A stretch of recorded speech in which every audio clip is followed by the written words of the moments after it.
Shalom, praise the lord. మన ప్రభువును రక్షకుడైనటువంటి యేసుక్రీస్తు వారి అతి శ్రేష్టమైన నామంలో 40 రోజుల ప్రార్థనా బలిపీఠం అనేటువంటి ఈ కార్యక్రమంలో జాయిన్ చేసిన దేవుని బిడ్డలందరికీ శుభములు, వందనాలు తెలియజేస్తున్నానండి. Shalom, praise the Lord. దేవుని వాక్యం నుండి కీడు నుండి తప్పింపబడుటకు ప్రార్థించుట అనేటువంటి అంశాన్ని ధ్యానించబోతున్నాము.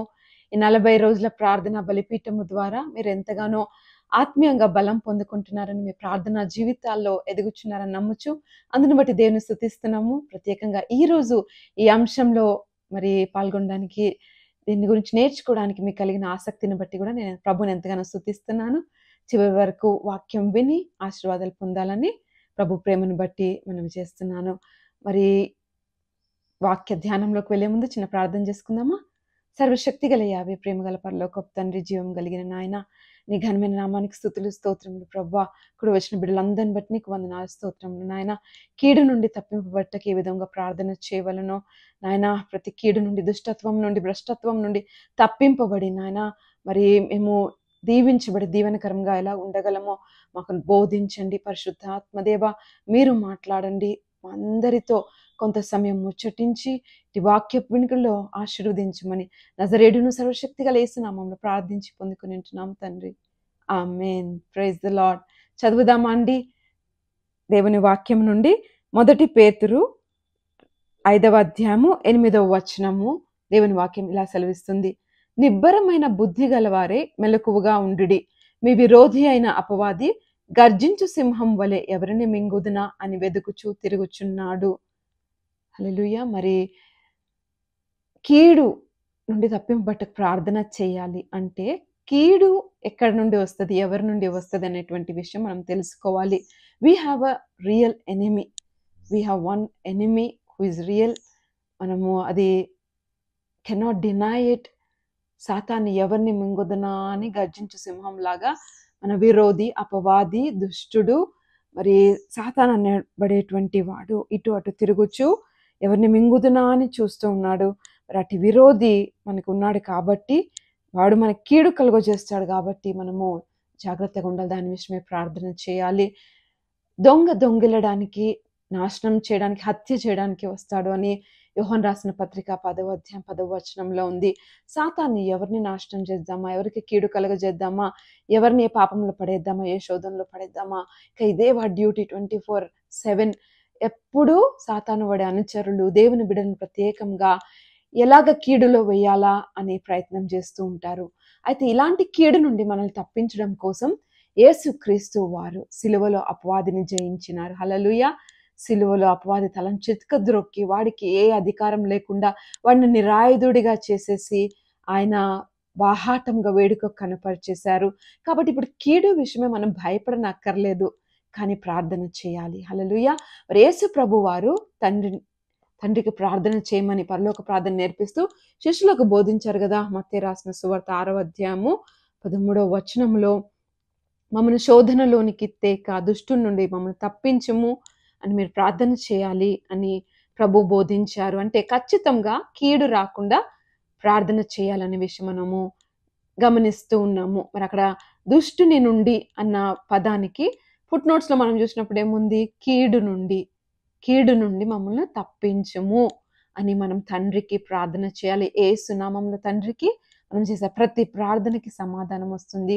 ప్రభు ఆ ప్రార్థన ఆలకించి అంగీకరించి దానికి మనకి జవాబిస్తారు. కాబట్టి మనము ప్రార్థన చేయాలి. కీడులో పడకుండానట్టుగా, కీడు నుండి తప్పించబడినట్టుగా మనము ప్రార్థన చేయాలి. హల్లెలూయా. మరి కీడు నుండి తప్పించబడాలి అంటే ఎలాగ ప్రార్థన చేయాలి, ఏ విధంగా ప్రార్థన చేయాలి విషయము ధ్యానించటకు ముందుగా మనము కీర్తనల గ్రంథం 91వ అధ్యాయము మరి 4వ వచనం ఒకసారి చూద్దాము. ఆయన తన రెక్కలతో నిన్ను కప్పును, ఆయన రెక్కల క్రింద నీకు ఆశ్రయము కలుగును, ఆయన సత్యము కేడెమును డాలునై ఉన్నది. హల్లెలూయా. ఆయన తన రెక్కలతో మనల్ని కప్పినప్పుడు ఏ కీడు మనల్ని అంటలేదు. హల్లెలూయా. ఆమేన్. మహోన్నతిని చాటున నివసించువాడే, సర్వశక్తుని నీడను విశ్రమించువాడు అనేటువంటి విషయం మరి 91వ కీర్తన 1వ వచనంలో రాయబడింది. ఆయన రెక్కల నీడలో మహోన్నతిని చాటున మనం నివసించినట్లయితే సర్వశక్తిని నీడలో మనము విశ్రమిస్తాము. ఆయన శక్తి, ఆయన ప్రభావం, ఆయన మహిమ మన పక్షంలో పనిచేస్తాయి. మనము కీడు నుండి తప్పింపబడతాం. ఏ అపాయము మన గుడారం సమీపించకుండా ప్రభు మనల్ని కాపాడతారు. పగలు ఎండ దెబ్బైన, రాత్రి వెన్నెల దెబ్బ అయినను, చీకటిలో సంచరించు తెగులకైనను, రాత్రిలో తగిలే బాణములకైనా, దేనికి కూడా మనం భయపడనక్కరలేకుండా ఆయన మనల్ని కాపాడతారు. కాబట్టి దేవుని సన్నిధానము మనకి సురక్షితనిస్తుంది. ఆయనతో సహవాసం చేసిన యెడల నీకు మేలు అని వాక్యం సెలవిస్తుంది. దేవునితో మనం సహవాసం కలిగి ఉన్నప్పుడు మనము క్షేమంగా, సమాధానంగా, మనము మరి సేఫ్ అండ్ సౌండ్గా మనం ఉంటాము. హల్లెలూయా, ఆమేన్. కాబట్టి మన క్షేమము, మనము కీడు నుండి తప్పించబడుట అనేది ఆయనతో సహవాసం కలిగి ఉండుట, ఆయన రెక్కల నీడలలో విశ్రమించుట్లో ఉందని మనం జ్ఞాపకం చేసుకోవాలి. మరి అదే కీర్తన గ్రంథం 15వ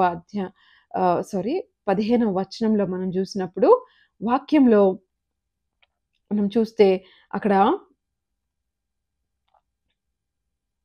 దేవుని వాక్యం ఏం చెప్తుందంటే, అతడు నాకు మొరపెట్టగా నేను అతనికి ఉత్తరం ఇచ్చేదను, శ్రమలో నేను అతనికి తోడై ఉండేదను, అతన్ని విడిపించి అతని గొప్ప చేసేదను. ఒకవేళ మీరు ఈరోజు కీడులో ఉన్నాను, శ్రమలో ఉన్నాను, శోధనలో ఉన్నాను, పడిపోయి ఉన్నాను, ఇబ్బందుల్లో ఉన్నాను, ఇరకాటాల్లో ఉన్నాను, కష్టాల్లో ఉన్నాను, నష్టాల్లో ఉన్నాను, మరి మీరు ఏ సమస్యలో ఉన్నా కానీ, వ్యాధులు, వ్యసనాలు, కుటుంబ కలహాలు, యాక్సిడెంట్స్, నష్టాలు, ఏ సమస్యలో ఉన్నా, ఏ శోధన, వేదన, బాధల్లో ఉన్నా ఆయనకు మొర్ర పెట్టితే ఆయన ఉత్తరం ఇచ్చి శ్రమలో తోడై ఉండి మరి విడిపించి గొప్ప చేస్తానే గొప్ప వాగ్దానాన్ని ప్రభు మనకిస్తున్నారు.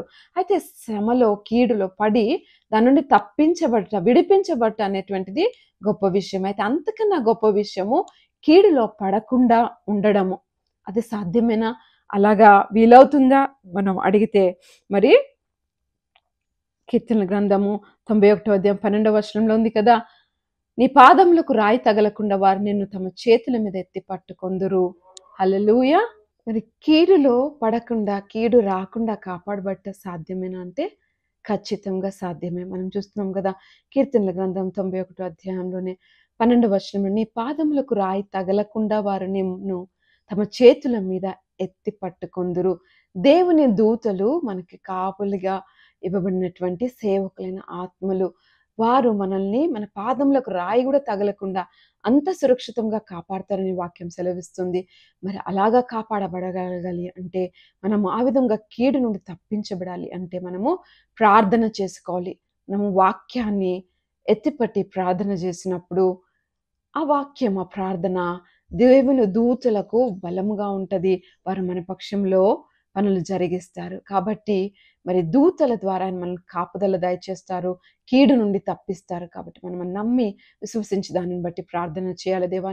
దేవదూతల కాపుదల దయచేయండి మనం ప్రార్థన చేయాలి. అలాగనే యోబు గ్రంథం 1వ అధ్యాయం మనం చూసినప్పుడు అక్కడ దేవుడు ఎవరి చుట్టూ అయితే కంచె వేస్తాడో వారిని సాతాను ముట్టలేడు అనే విషయం స్పష్టమవుతుంది. మరి యోబు గ్రంథంలో మనం చూసినప్పుడు ఒక దినమున మరి దేవదూతలందరూ యెహోవా సన్నిధిలో కనపడే దినం ఒకటి వచ్చినప్పుడు, ఆ దినంలో మరి దేవుడు అపవాది నువ్వు ఎక్కడి నుండి వస్తావు అంటే, నేను భూమి మీద ఇటు తిరుగుతూ వస్తున్నాను. అప్పుడు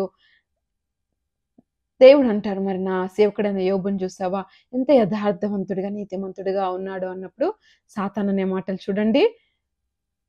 యోబు గ్రంథం 1వ అధ్యాయము 10వ వచనము, నీవు అతనికిని అతని ఇంటి వారికిని అతనికి కలిగిన సమస్తమునకును చుట్టూ కంచె వేసితివి గదా, నీవు అతని చేతి పనిని దీవించుట చేత అతని ఆస్తి దేశంలో బొగ్గా విస్తరించి ఉన్నది. నీవు ఇప్పుడు నీ చేయి చాపి అతని కలిగిన సమస్తం మొత్తిన ఎడల అతడు నీ ముఖం ఎదుటే నిన్ను దూషించి నేను విడిచిపోను అని యెహోవా తనని, ఎవరు సాతాను అలాగా అంటున్నాడు. చూసారా, మరి దేవుని కంచె ఎప్పుడైతే మన చుట్టూ ఉంటదో సాతాను ముట్టలేడు.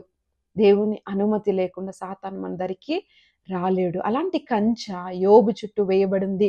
మరి ఎంతో యథార్థవంతుడిగా, నీతివంతుడిగా ఉన్నటువంటి యోబు చుట్టూ అలాంటి కంచె ఉండడం వలన సాతాను ముట్టలేకపోయాడు. దేవుడు అనుమతిస్తేనే కానీ యోబును ముట్టలేకపోయాడు అనమాట. మనం కూడా ప్రభువా, నా చుట్టూ, నా కుటుంబము చుట్టూ, నా బిడ్డల చుట్టూ, నా భర్త చుట్టూ, నా గృహము చుట్టూ, నా పరిచర్య చుట్టూ, నా పనిస్థలం చుట్టూ కంచె వేసి సంరక్షించండి అని మనం ప్రార్థన చేసినప్పుడు దేవుని కాపుదల మన జీవితంలో నెరవేరుతుంది. హల్లెలూయా. దేవుని కంచె కొరకే మనం ప్రార్థన చేసి మనం కీడు నుండి తప్పించబడగలము. జకరియా గ్రంథము 2వ అధ్యాయము 5వ వచనంలో ప్రభు ఇలాగ సెలవిస్తున్నారు, నేను దాని చుట్టూ అగ్ని ప్రాకారంగా ఉందును, నేను దాని మధ్యను నివాసినై మహిమకు కారణంగా ఉందును. ఇదే యెహోవా వాక్కు. హల్లెలూయా. దేవుడు ఆయన బిడ్డల చుట్టూ మహిమగల ప్రాకారముగా ఉంటాను అని మరి వాగ్దానం ఇస్తున్నారు. ఇలాంటి వాగ్దానం మనం ఎత్తిపట్టి ప్రార్థన చేయాలి. తండ్రి, మహిమగల నీ అగ్ని కంచెను వేసి సంరక్షించండి. నా చుట్టూ, నా బిడ్డల చుట్టూ, మా సంఘము చుట్టూ, మా కుటుంబ సభ్యుల చుట్టూ, మా బంధుమిత్రుల చుట్టూ తండ్రి నీ కంచె వేసి సంరక్షించండి. మహిమగల ఈ ప్రాకారమును, మా అగ్ని ప్రాకారమును మా చుట్టూ ఉంచి కాపాడండి అని మనం ప్రార్థన చేయాలి. అలాగా ప్రార్థన చేసినప్పుడు మనం ఖచ్చితంగా కీడు నుండి తప్పించుకోగలము. అలాగనే మరి 1 పేతురు 5:8 ఇందాక చూసాం కదా, గర్జించు సింహం వలె అపవాది అటు ఇటు తిరుగుతున్నప్పుడు మనం ఏం చేయాలి? 9వ వచనం సెలవిస్తుంది, లోకమందున మీ సహోదరుల యందు ఈ విధమైన శ్రమలే నెరవేర్చున్నవని ఎరిగి విశ్వాసమందు స్థిరులై వానిని ఎదురించుడి. హల్లెలూయా. విశ్వాసమందు స్థిరంగా ఉన్నప్పుడు మనం కీడు నుండి తప్పించగలం, అపవాది నుండి మనము కాపాడబడగలుగుతాము. అలాగనే విశ్వాసమందు స్థిరులై వానిని ఎదురించుడి, అపవాదిని ఎదిరించుడి, అప్పుడు వాడు మీ ఎదురు నుండి పారిపోవును. హల్లెలూయా. ప్రార్థన చేయడం అంటే ఎప్పుడు ప్రభువా ప్రభువా కాపాడండి, ప్రభువా తప్పించండి అని అడగడమే కాకుండా ఆయన మనకిచ్చిన అధికారం చొప్పున మరి ఆయన దేవునికి లోబడి ఉండుడి, అపవాదిని ఎదిరించుడి, అప్పుడు వాడు మీ ఎదురు నుండి పారిపోవునని మరి యాకోబు రాసిన పత్రికలో ఉన్నది కదా. మనము అపవాదిని ఎదిరించాలి, యేసు నామములో వెళ్ళిపో అని ఆజ్ఞాపించాలి. యేసు నామములో అపవాది నాపైన, నా బిడ్డలపైన, నా కుటుంబ సభ్యులపైన, నా సంఘస్థులపైన, నాకు కలిగిన సమస్తం పైన నీకు అధికారం లేదు అని మనము స్థిరముగా విశ్వాసంలో ఎప్పుడైతే నిలబడతామో ఏ కీడు మన దరికి రాదు, ఏ అపాయం మన గుడారము సమీపించదు. హల్లెలూయా. విశ్వాస సహితమైన ప్రార్థన మనము చేయాలి. మరి యోహాను రాసిన పత్రిక మొదటి అధ్యాయం 7వ వచనంలో, అయితే ఆయన వెలుగులోనున్న ప్రకారము మనమును వెలుగులో నడిచిన ఎడల మనం అన్యోన్య సహవాసం గలవారమై ఉందుము, అప్పుడు ఆయన కుమారుడైన యేసు రక్తము ప్రతి పాపము నుండి మనల్ని పవిత్రులుగా చేయును అని వాక్యం సెలవిస్తున్నది. మరి యేసయ్య రక్తం క్రింద ఉన్నప్పుడు మనల్ని సాతాను ముట్టలేడు. యేసయ్య రక్తం చేత కడగబడినప్పుడు, ఏ పాపం మనలో లేనప్పుడు మన మీద ఇంకా పాపం ప్రభుత్వం చేయలేదు. అపవాదికి ఏ ఫుట్ హోల్డ్ కూడా ఉండదు, అపవాదికి స్థానం ఉండదు. మనం ఎప్పుడైతే మన పాపంలో ఒప్పుకొని విడిచిపెట్టి మనము రక్తంతో కడగబడి నీతిమంతులుగా తీర్చబడతామో, పరిశుద్ధులుగా ఆయన కృపను బట్టి జీవిస్తూ ఉంటామో, అపవాదికి మన జీవితంలో స్థానం ఉండదు. ఎక్కడైతే మురుగు ఉంటుందో, ఎక్కడైతే చెత్త ఉంటుందో అక్కడికి ఈగలు వస్తాయి. అలాగనే అపవాది కూడా ఎక్కడైతే పాపం ఉంటుందో అక్కడే వాడి కార్యాలు బలంగా జరుగుతాయి. అయితే మన పాపం మన ఆయన సన్నిధిలో ఒప్పుకొని విడిచిపెట్టినప్పుడు అపవాది పారిపోతాడు, వాడికి అక్కడ నిలవలేడు. పవిత్రత, పరిశుద్ధత మరి అపవాది సహించలేడు కాబట్టి వాడు పారిపోతాడు. అలాగా మనము మరి యేసయ్య రక్తాన్ని మన జీవితంలో ఆశ్రయించాలి. ఎల్లప్పుడూ ఆయన రక్తపు ప్రవాహములో మనల్ని మనము ఉంచుకుంటూ ఉండాలి. ఆ అవేర్నెస్లో మనం ఉండాలి. అరే ఇప్పుడు ఒక చెడ్డ తలంపు వచ్చిందా, చీచీచి ఇంత ఘోరమైన పాపపు ఆలోచన వచ్చింది నాకు, అయ్యో ప్రభా పాపం చేసేసాను, చీచీచి అని అనుకోకుండా, ప్రభా ఇదో నాకు చెడ్డ తలంపు వచ్చిందయ్యా, కానీ నీ రక్తము నన్ను నిత్యము కడుగుచున్నది కదా, నీ సిలువ రక్త ధారలలో నిత్యము ప్రవహించే ఆ ఊటలో నన్ను కడిగి పవిత్రురాలిగా పవిత్రుడిగా నన్ను చేస్తున్నందుకే నీకు వందనాలయ్యా, నన్ను నీతిమంతులుగా పరిశుద్ధులుగా సంపూర్ణునిగా చేసినందుకే నీకు వందనాలయ్యా అని పలుకుచుంటాము. అపవాది అక్కడ నిలవలేడు. యేసయ్య రక్తాన్ని మనం గనపరిచినప్పుడు అపవాది నిలవలేడు. ఏ పాపము మన జీవితంలో ఉండదు. పాపము మరి శాపము ఇంకా ఏవి మన జీవితంలో ఎలుబడి చేయవు. కనుక యేసయ్య రక్తపు కోటను మనము ఆశ్రయించాలి. రక్తాన్ని మనము మరి మన కుటుంబ సభ్యుల మీద, మన జీవితాల మీద, మనకు కలిగిన సమస్తం మీద మనము ప్లీడ్ చేయాలి. Lord, I plead the blood of Jesus over my life. I plead the blood of Jesus over my children. I plead the blood of Jesus over my husband. I plead the blood of Jesus over my family. యేసయ్యా నీ రక్తంని ఆశ్రయిస్తున్నాము. నీ రక్తంను నా బిడ్డలపైన, నా భర్త పైన, నా కుటుంబ సభ్యులపైన, నా కలిగిన సమస్తం పైన ప్రోక్షించండి అని మనం ఎప్పుడైతే యేసు రక్తాన్ని హెచ్చిస్తామో, ఘనపరుస్తామో, అపవాది పారిపోతాడు. ఏ కీడు మనకి సంభవించదు. హల్లెలూయా. అలాగనే దేవుని వాగ్దానముల ద్వారా మనము లోకంలో ఉన్న భ్రష్టత్వం నుండి తప్పించబడవచ్చని దేవుని వాక్యం సెలవిస్తోంది. మరి 2 పేతురు 1 అధ్యాయం 4వ వచనంలో, ఆ మహిమ గుణాతిశయములను బట్టి ఆయన మనకు అమూల్యమును అత్యధికములైన వాగ్దానములను అనుగ్రహించి ఉన్నాడు. దురాశను అనుసరించడం వలన లోకమందున భ్రష్టత్వం నుండి ఈ వాగ్దానముల మూలముగా మీరు తప్పించుకొని దేవ స్వభావమునందు పాలివారగున్నట్లు వాటిని అనుగ్రహించును. కీడు నుండి, శోధనల నుండి, పాపం నుండి, శాపం నుండి విడిపింపబడాలి, ఈ లోకంలో భ్రష్టత్వం నుండి కాపాడబడగలిగి అంటే మనం ఆయన వాగ్దానంను ఆశ్రయించాలి. హల్లెలూయా. ఏ తెగులు నా గుడారం సమీపించదు, నా శరీరము పరిశుద్ధాత్మక ఆలయం ఉన్నది కనుక ఏ తెగులు ఈ ఆలయాన్ని సమీపించదు అని మనము ఆయన వాక్యాన్ని ఎత్తిపట్టి మనం ఎప్పుడైతే ప్రార్థన చేస్తామో మరి మనం లోకంలోని భ్రష్టత్వం నుండి తప్పించబడవచ్చు, కీడు నుండి మనము తప్పించబడతాము. కాబట్టి దేవుని వాక్యమును, ఆయన వాగ్దానాలను ఎత్తిపట్టి మనము ప్రార్థన చేద్దాము. హల్లెలూయా. ఆమేన్. ఇప్పుడు మన నుండి ఏ కీడు మన దగ్గరికి రాకున్నట్టు సమస్త విధములైన కీడు దూరపరచబడతాయి. హల్లెలూయా. మరి అలాగే కీర్తన గ్రంథము 121వ అధ్యాయంలో అనేక విషయాలు మరి నేను త్వరగా చెప్పి మరి మనము త్వరగానే ముగించుకుందాము. మరి దేవుడు మనల్ని ఎలాంటి కాపుదల ఇస్తారు అంటే 121వ కీర్తన 4వ వచనం నుండి చూసినప్పుడు, 3వ వచనం నుండి చూసినప్పుడు, ఆయన నీ పాదము తొట్రిల్లనీయడు, నిన్ను కాపాడువాడు కునుకడు. ఇజ్రాయేలును కాపాడువాడు కునుకడు, నిద్రపోడు. యెహోవాయే నిన్ను కాపాడు, నీ కుడి పక్కన యెహోవా నీకు నీడగా ఉండును. అందుకే పగలు ఎండ దెబ్బ అయినా తగలదు, రాత్రి వెన్నెల దెబ్బ అయినా తగలదు. ఏ అపాయం రాకుండా యెహోవా నిన్ను కాపాడుతాడు, నీ ప్రాణమును కాపాడుతాడు. ఇది మొదలుకొని నిరంతరం నీ రాకపోకలందు యెహోవా నిన్ను కాపాడును ఉంటది. మరి ప్రయాణాలకు వెళ్ళేటప్పుడు ప్రత్యేకంగా దూర ప్రయాణాలు, అలాగనే మరి రోజువారీ స్కూళ్ళకి, కాలేజీలకి, మరి ఆఫీసెస్కి వెళ్తున్నప్పుడు కుటుంబం అంతా చేరి చేతులు పట్టుకొని ప్రార్థన చేసి ఇట్టి వాగ్దానాలు ఎత్తిపట్టి, దేవా నీ దేవదూతల కాపుదల భద్రపరచండి, రాకపోకలందు నీ కృపాక్షేమం వెంట నడిపించండి, ఏ కీడు రాకుండా, ఎలాంటి యాక్సిడెంట్స్ జరగకుండా కాపాడండి అని ప్రార్థించుకుని మనం వెళ్ళినప్పుడు రాకపోకలందు మనకి క్షేమం ఉంటుంది. దినమంతా ఆయన కాపుదల భద్రత మనకు ఉంటుంది. కాబట్టి మరి కీడు నుండి తప్పింపబట్టకు కుటుంబముగా ప్రార్థించాలి, వ్యక్తిగతంగా ప్రార్థించాలి, ఒకరి కొరకు ఒకరు ప్రార్థించాలి, సంఘము కొరకు ప్రార్థించాలి. మరి ఏ సంఘము ఎలాంటి అటాక్స్కి గురవ్వద్దు ప్రభువా. మరి ఈ మతోన్మాదుల చేతుల్లో ఎవరు పాస్టర్లు కానీ నాయన సంఘ పెద్దలు ఎవరు చిక్కుపడకూడదు అయ్యా, ఎవరి విశ్వాసం తొట్టులకూడదు, ఏ కీడు వారి దగ్గరికి రాకూడదని మనం ప్రార్థన చేయాలి. మరి స్వార్థంగా నేను కాకుండా మనము అనేకుల కొరకు, కీడు నుండి తప్పింపబట్ట కొరకు ప్రార్థన చేయాలి. చాలా మందికి భయం ఏముంటదంటే చేతబడి, చిలంగుల శక్తి ప్రభావము, మరి దుష్టుని, మరి దృష్టి అని ఇవి తగులుతాయి. ఇలాంటి కీడు అనేది నరుని దృష్టి ద్వారా వస్తుంది అని మరి అనేక రకాల భయాలు ఉంటాయి. భయం మంచిదే, అలా భయం వేసిన ప్రార్థన చేయండి చాలు. ఏం ప్రార్థన చేయాలంటే ఎట్టి వాగ్దాన్ని ఎత్తిపట్టి ప్రార్థన చేయాలో చెప్తున్నాను వినండి. యెషయా గ్రంథం 54వ అధ్యాయం 17వ వచనంలో ఉంది కదా, నీకు విరోధంగా రూపింపబడిన ఏ ఆయుధము వర్ధిల్లదు, న్యాయ విమర్శలో నీకు దోషారోపణ చేయ ప్రతి వానికి నీవు నేరస్థాపన చేసదు. యెహోవా యొక్క సేవకుల నీతి నా వలన కలుగుచున్నది, ఇది వారి స్వాస్థ్యము, ఇదే యెహోవా వాక్కు. మీకు విరోధంగా రూపింపబడే ఏ ఆయుధము వర్ధిల్లదు. అదొక తుస్ బాంబ్ లాగా అయిపోతుంది.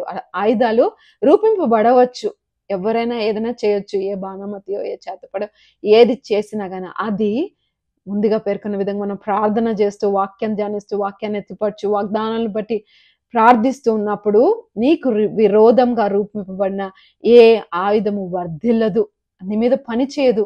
అంటే చేసిన వాళ్ళు కూడా ఎంత గొప్ప దేవుడు, వీళ్ళ దేవుడు, అరే వీళ్ళకి ఎంత గొప్ప విశ్వాసం అని నోటి మీద వేలేసుకునేలాగా దేవుడు చేస్తారు. కాబట్టి వాటిని బట్టి మనము భయపడక్కర్లేదు. భయం వేస్తే ప్రార్థన చేసేట భయాందోళన నుండి విడుదల పొంది విశ్వాసమందు స్థిరులై అపవాదిని ఎదిరించి విజయం పొందుకుందాము. హల్లెలూయా. మరి సంఖ్యాకాండం 23:23లో దేవుని వాక్యం ఏమంటుందంటే, నిజముగా యాకోబులో మంత్రం లేదు, ఇజ్రాయేలులో శకనము లేదు.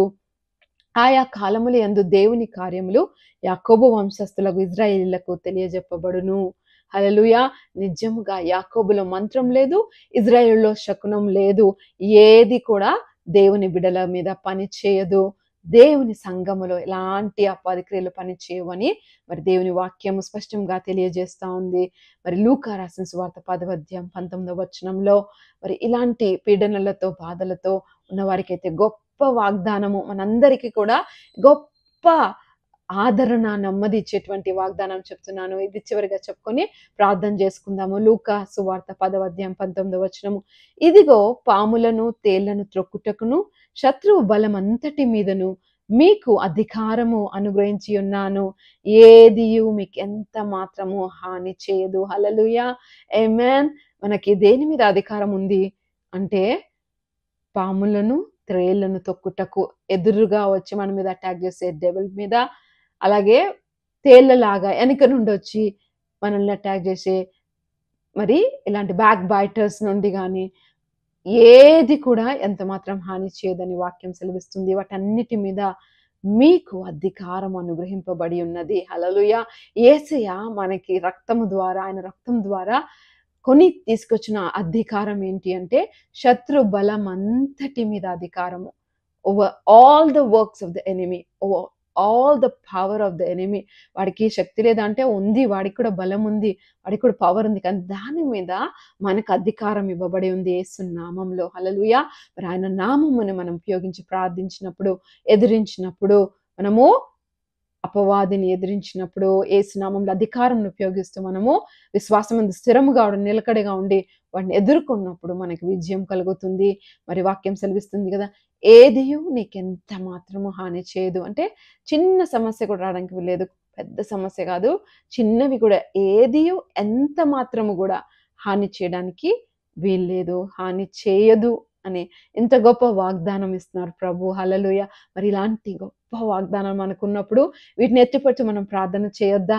సమస్యలు వచ్చాక, కీడు కలిగాక అయ్యో ప్రభా అని అనకుండా, రాకముందే ఏ కీడు రాకుండా కాపాడండి తండ్రి, ఏ అపాయం నా గుడారం సమీపించకుండా కాపాడండి అయ్యా. పాములను తేళ్లను త్రొక్కుటకి ఇచ్చిన అధికారం కొరకు వందనాలు తండ్రి. ఏది ఎంత మాత్రం హాని చేయకుండా కాపాడండి తండ్రి. మీ దేవుల కాపుదల ఇచ్చి కాపాడండి నాయన. మహిమగలిని అగ్ని కంచె వేసి అగ్ని ప్రాకారం మా చుట్టూ ఉంచి కాపాడండి తండ్రి. మా చుట్టూ నాయన యోబుకి ఆయన కలిగిన సమస్తానికి ఉంచినటువంటి కంచె వలె మీ కంచె ఉంచి కాపాడండి అయ్యా అని ప్రార్థన చేసినప్పుడు ఖచ్చితంగా దేవుడు ప్రతి కీడు నుండి మనల్ని తప్పిస్తారు. దేవుడు అట్టి మహాకృపను మనందరికీ దయచేయను గాక. ఆమేన్. ప్రార్థన చేసుకుందాము. దయచేసి అందరూ ఏకీభవించండి. ఈ వాక్యము వినిన మనము మరి ఇది మొదలుకొని ఈ విధంగా ప్రార్థిస్తూ ప్రతి కీడు నుండి, ప్రతి భ్రష్టత్వం నుండి, ప్రతి దుష్టత్వం నుండి, అపవాది తంత్రం నుండి, అంధకార క్రియల నుండి విడిపింపబడి, తప్పింపబడి, ప్రతి కీడు నుండి కాపాడబడి, మనం దీవించబడి దీవెనకరంగా ఉందుముగాక. ప్రార్థన చేసుకుందాం. సర్వశక్తి గల యావే ప్రేమ గల పరలోకపు తండ్రి, వినిన వాక్యం కొరకు వందనాలయ్యా. నీ వాక్యం జీవం కలిగినది, అది పంపిన కార్యం ఖచ్చితంగా నెరవేరుస్తుంది. అందుని బట్టి నీకు వందనాలు. వినిన బిడ్డలను బట్టి నీకు వందనాలయ్యా. వినిన మా అందరికీ ప్రభా తండ్రి ఏ కీడు రాకుండా ప్రార్థించినట్టుగా మాకు విశ్వాసంలో స్థిరత్వమును, విశ్వాసంలో ధైర్యమును, వాగ్దానంలో ఎత్తిపట్టే కృపను దయచేయండి అయ్యా. ఎన్నో వాగ్దానాలు, ఎన్నో వాక్యాన్ని ఈరోజు మేము విన్నాం ప్రభువా. యోబు వలె మా చుట్టూ మీ కంచె వేయండి నాయన. మాకును, మా బిడ్డల చుట్టూను, మా కుటుంబ సభ్యుల చుట్టూను, మాకు కలిగిన సమస్తం చుట్టూ కంచె వేసి కాపాడండి తండ్రి. మరి మా చుట్టూ అగ్ని ప్రాకారంగా ఉండండి అయ్యా నాయన. మరి ఇంకను ప్రభువా మరి శత్రు బలమంతటి మీరు మాకు ఇచ్చిన అధికారం బట్టి ఏది ఎంత మాత్రం హాని చేయకుండా బిడ్డలందరినీ కాపాడండి అయ్యా. ప్రతి కీడు నుండి, ప్రతి దుష్టత్వం నుండి, భ్రష్టత్వం నుండి బిడ్డలను కాపాడి సంరక్షించి అయ్యా వారిని అంతకంతకు దీవించి నీ అందు వర్ధిల్లుచు ప్రభా అనేకులకు ఆశీర్వాదకరంగా ఉండాలని కృప దయచేయమని 40 రోజుల ప్రార్థన బలిపీఠం అనేటువంటి ఈ కార్యక్రమం ద్వారా అనేకులు ప్రార్థన బలిపీఠాలను రిపేర్ చేసుకున్నాయా. ప్రార్థన విజ్ఞాపనలో ఇంకా చురుకుగా పాల్గొనలాగున సడలిన మోకాలను బలపరచండి అయ్యా తండ్రి. బిడ్డలందరికీ నాయన ప్రార్థన విజ్ఞాపన ఆత్మను కుమ్మరించి తండ్రి ప్రార్థించుటకు నాయన, ఎడతెగక ప్రార్థించుటకు, మెలకువగా ఉండి ప్రార్థించుటకు, నేర్చుకున్న విషయాలను బట్టి ఎత్తిపెట్టి ప్రార్థిస్తూ విజయం పొందుకున్నాయా. నేను మహిమపరచు కృప దయచేయమని నాయన ఈ కార్యక్రమాన్ని ఆర్గనైజ్ చేసిన సజీవ వాహిని మినిస్ట్రీస్ వారిని కూడా దీవించి అటు పరిచర్యలను 30 60 100 ఫలింపచేయమని 40 రోజుల్లో మాట్లాడిన ప్రతి సహోదరిని నాయన మీ ఆత్మతో అభిషేకించి దీవించి బలపరిచి అనేకులకు ఆశీర్వాదకరంగా మలుచుకోనమని నాయన ఈ ప్రోగ్రాంలో పార్టిసిపేట్ చేసిన ప్రతి బిడ్డని పేరు పేరు వరుసన దీవించి ఆశీర్వదించి మీరే మహిమగంత ప్రభావాలు పొందమని నజరేయుడును సర్వశక్తి గల యేసు నామములో ప్రార్థించి పొందుకుని ఉంటున్నాం తండ్రి. Amen, amen. Praise the lord. అందరికీ వందనాలండి. షాలోమ్. దేవుడు మిమ్మల్ని ధారాళంగా ఆశీర్వదించిన గాక. మరి ఒకసారి ఇంకొక అంశంతో కలుసుకునే వరకు ప్రైజ్ ది లార్డ్. షాలోమ్.